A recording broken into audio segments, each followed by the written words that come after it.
All right, today I'm going to teach you how to use your Pico projector. This is mine. It's just the HDMI. I got it off Amazon. It works awesome and I love how tiny it is. Don't be intimidated by all the buttons. The only one you're going to be using is your on and off button. Also up here is the scroll and it makes the image clearer, like focused a little bit more. Right here is where your picture comes out. P.S. Do not put that by your eyes because it does hurt. On the side here, and I have this rubber band for a reason, I'll show you, is your USB cord, which that's gonna be right here and I'll show you a second, and your DC 5V, which comes with the Pico.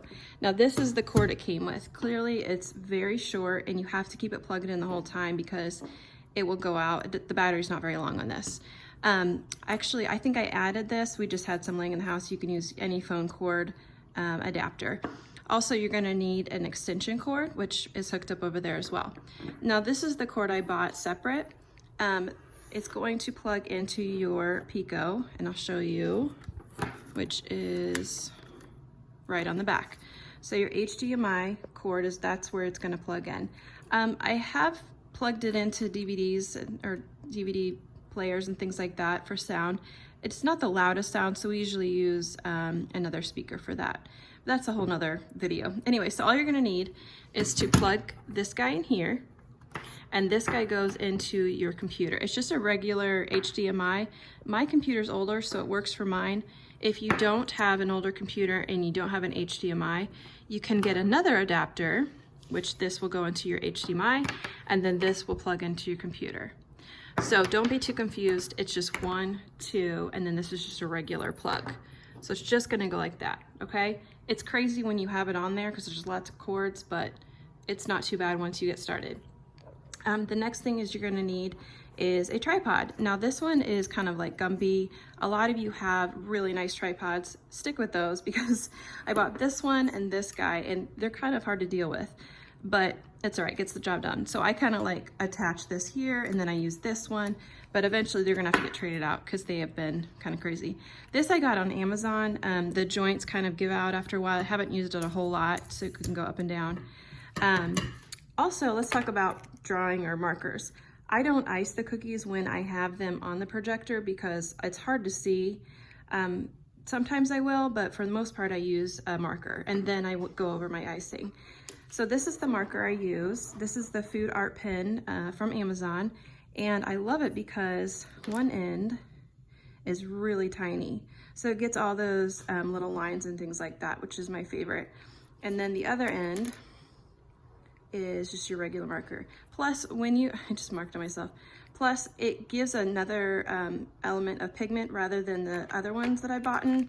Like this is from Hobby Lobby and Wilton, things like that. Those are okay for outlining, whatever. But if you're actually writing on your cookie, I highly suggest this guy because it just shows up a lot better.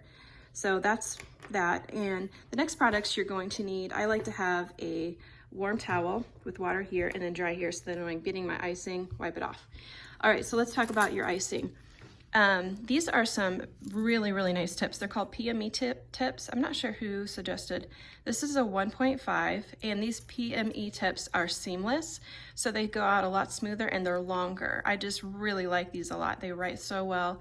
I barely even use my other tips. I just ended up splurging and getting like 4 or 5 of these. I believe they're $5 to $6 a piece. So the reason why I have the white out, my cookies will be white, and I'm normally gonna use black, but you wanna use white if you're trying to paint the name gold or silver, because if you mess up, you don't see that color underneath. So make sure you use whatever color you're outlining on, the same as the bottom. So that way you can have an even if you're using gold flecked or the silver, things like that. And I can do a video on that if anyone's interested. The next spot over here is my little scraper. I got like 3 for $2, a scribe, and some some brushes. And make sure you get like a tiny one and then like a medium sized one. I actually like the ones that are kind of rounded a little bit better. Just I got some backups and some more water.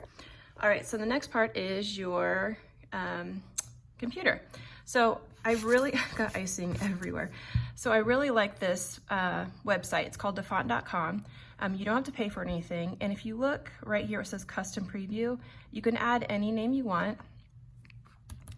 So whatever you want, I'll just put my name in here. And then when you hit enter, it pops up as your name and whatever font. You can fit any type of font. This is where you can search the fonts, or you can just pick whatever you like. Now you can download these. I'm not a computer wizard, so I don't know how to do any of that. I think down here is some lettering and things like that if you want to kind of mix those up.